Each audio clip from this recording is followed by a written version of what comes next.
In some cases, the pump internals will need lubricating before being installed into the barrel. This is called priming. You can do this by removing the outlet spout. Apply 2 or 3 squirts of suitable lubricant into the pump body. Refit the outlet spout and operate the handle a couple of times to distribute the lubricant. Another method is to remove the riser tube and squeeze a couple of drops of lubricant into the base of the pump body.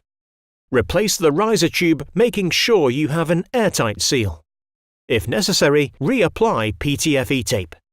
Turn the handle a couple of times to distribute the lubricant, and you should be ready to go.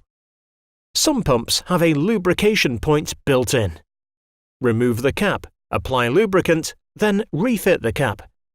Turn the handle to distribute the lubricant. The pump will then be ready to use.